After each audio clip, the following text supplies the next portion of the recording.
He felt like he was drowning in a sea of knowledge, emotions, and memories that weren't his, yet they were. Then, in the next instant, it all began to slip away, burning like a dying star. A deep, instinctual fear struck him.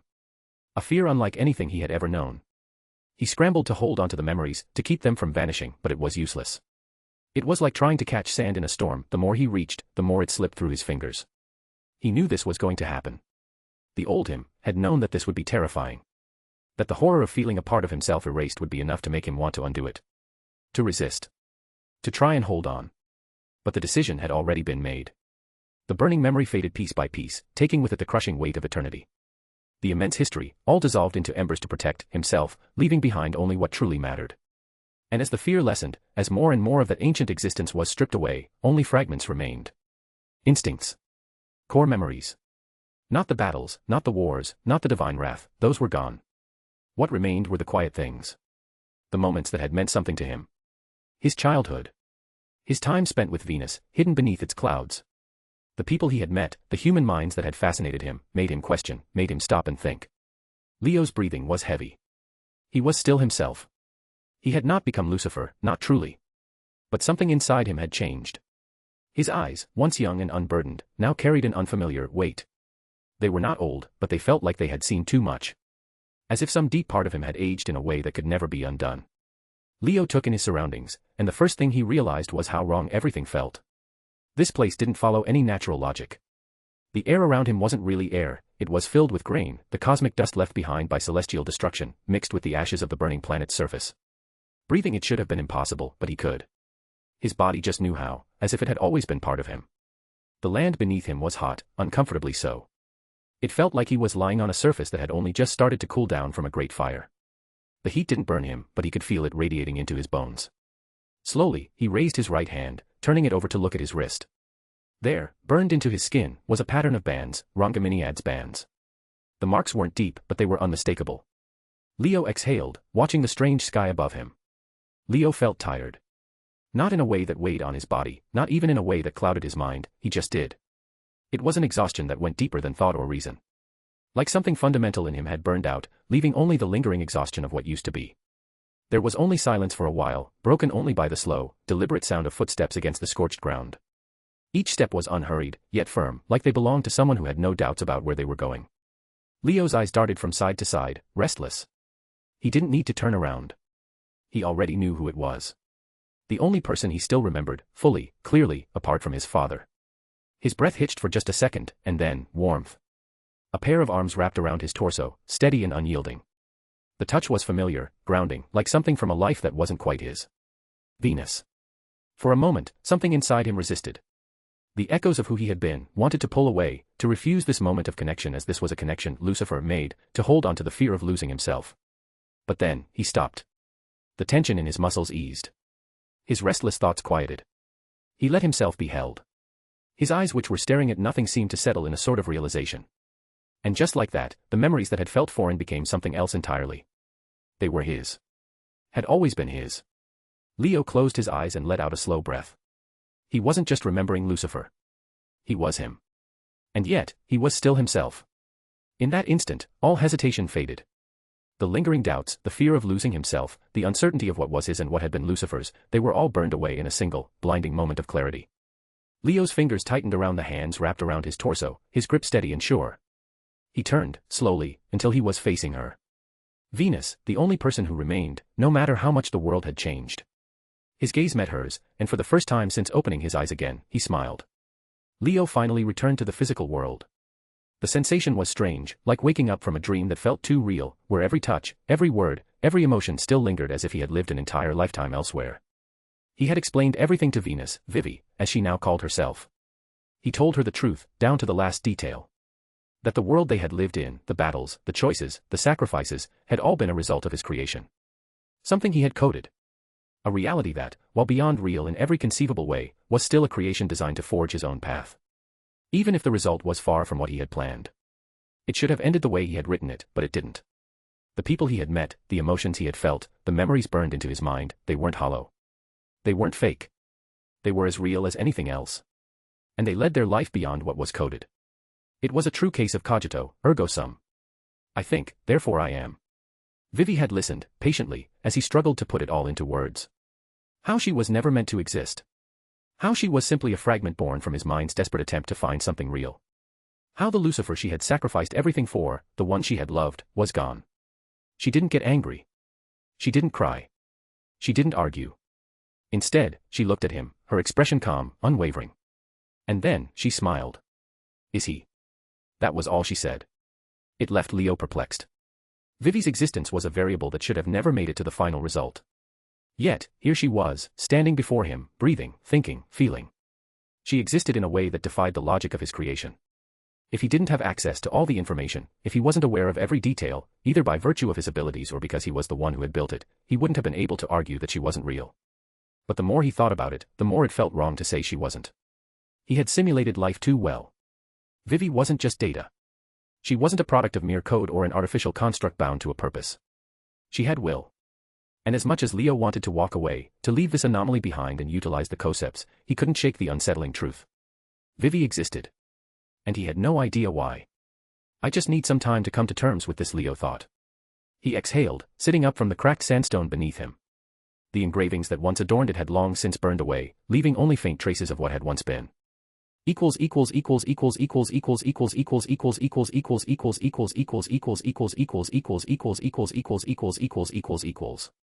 Stones and reviews please. Chapter 26, Satan Beginnings, 2, Redo. I'm gonna say a few things to anyone if you feel this way, but I didn't add the comment about reading comprehension being shit targeted you. I didn't even talk about you. I expressed frustration on a different subject, pointed out the mistakes from 1st and 4th chapter as an example of things that have given me a headache, explained them, and somehow it was twisted into me asking to not be antagonized. I've faced worse backlash in my Marvel FIC and I didn't crash out at that time because it was deserved now. I didn't even say that shit. What you gave as feedback, not caring about the characters and overall not liking the way it was done. It's understandable. I'm a shitty author. Hell, I write better poem than my whack stories. It's a surprise to me too, what I've written is being read at all by people. I hoped it would be appreciated as a sudden enemy so strong none could predict, but I guess I failed. Anyway, the Executioner has been shelved permanently, feels like it wouldn't work out regardless of how I do it. So I'm going a different route. Leo stood atop the sandstone altar, gazing down at the scorched ground beneath him. The engravings had long since been burned away from use. Any remnants that survived, he had destroyed them himself. Leo extended his hand, focusing even slightly on spreading his influence, and immediately, the air began to change. He clenched his fist, and instantly, the air around it warped, turning heavy with ash and grain, just like on his world. It wasn't just an illusion or a trick, he could feel it. The space around his hand became unclear, like it was struggling to decide what it should be. He took a step forward. Hiss. The ground beneath his foot sizzled, reacting violently where it met the normal soil of this world. It wasn't that he was destroying the land. It was that his presence, his very existence, was forcing it to become something else. Something familiar. Leo's planet had a scorching surface, and as his influence spread, that same heat followed. The soil withered and cracked, not from fire, but from being overwritten into something entirely new. The more he focused, the more the world shifted around him. For the first time, he truly understood. He wasn't just standing in this world. A sharp hiss filled the air. The ground beneath his foot sizzled, as if scalded by something it was never meant to touch. It didn't just burn, it withered. The soil cracked and blackened, but it wasn't dying in the normal sense. It was being replaced. Reality was being rewritten, its texture dissolving as his took its place. It was as if his soul's logic was stretching outward, rewriting the land in real time. His connection to his planet was so strong that simply existing in another world wasn't enough, his presence forced the world to become like his own. Leo let go. The moment he did, his presence surged outward like an invisible wave, rewriting everything it touched. To an outsider, it would look like decay, the land itself dying, cracking. Then, just for an instant, something flickered behind him. A silhouette. Feminine. Familiar. Vivi. She was there, not physically, but as if a shadow of her existence had been burned into the space just behind him. A phantom observer. The flicker passed, but the change did not stop. The forest twisted. Leo concentrated, ensuring it didn't collapse into nothingness but instead transformed. The trees, once rooted in the logic of this world, shifted to match his own as he assimilated then to be part of the pseudo-reality forming around him. Their bark darkened and hardened into stone-like formations. The leaves, once soft and green, became crystalline structures that gleamed like frozen shards of glass. The air changed drastically. Not only the fresh, earthly scent of the forest vanished, replaced by the familiar texture of ash and grain, but the air became hot, unbearable for a normal human. It was a perfect replica. The creatures within the forest were not as lucky. Birds fell from the sky the moment they touched the altered air, their bodies crystallizing and mutating into eerie, unmoving statues or mutilated mess of bones and flesh due to grain abundance. The animals below, deer, wolves, insects, collapsed, unable to withstand the shift. Yet, a handful survived. Their forms were warped, their bodies reshaped in ways that no longer fully belonged to this world. Their movements were strange, almost mechanical, like echoes of something familiar, yet fundamentally changed to meet the new logic. Leo exhaled. This wasn't exactly what he intended, but it had given him something far more valuable. Here, in this space, all of his skills were amplified 100-fold.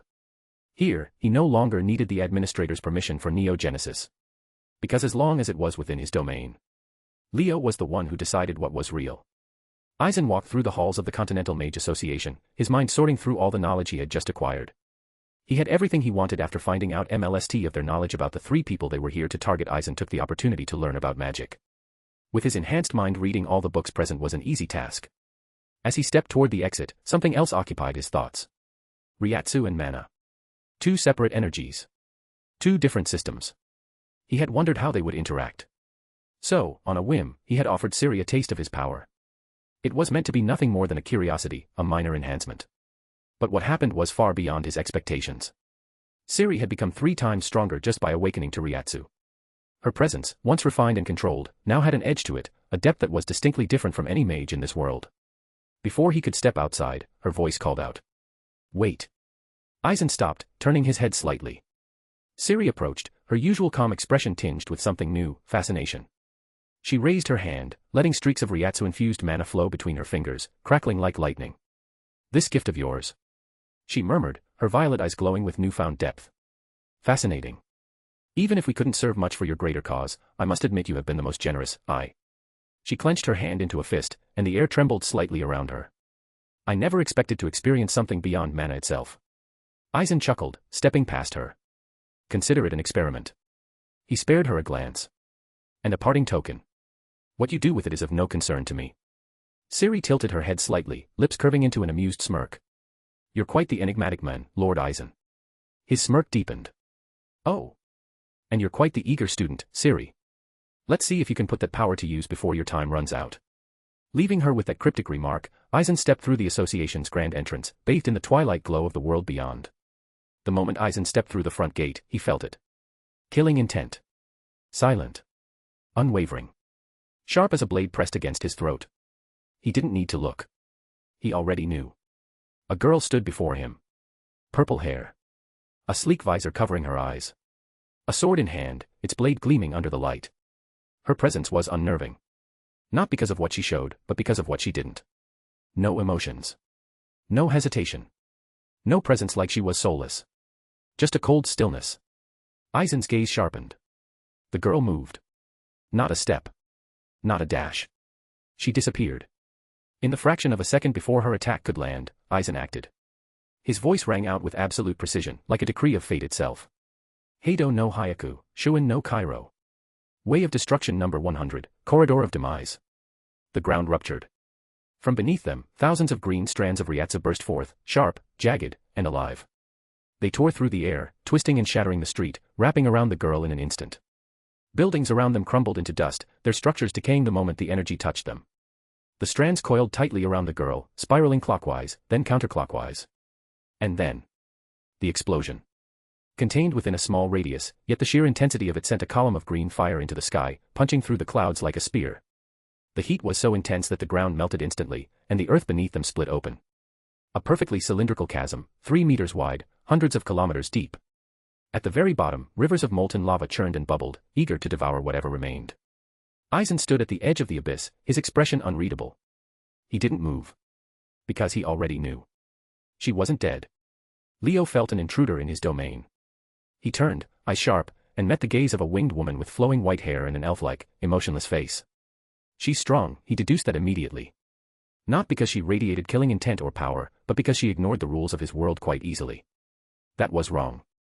Leo exhaled, rolling his shoulders, feeling the heat of his world crackle beneath his feet. His instinct screamed danger, but he didn't let that stop him from speaking. A smirk tugged at his lips as he pointed at her. You look incredibly friend-shaped, can we have a truce? For a moment, there was only silence. Then, a ball of mana flared to life in her palm, aimed straight for his head. Leo sighed. Worth a try.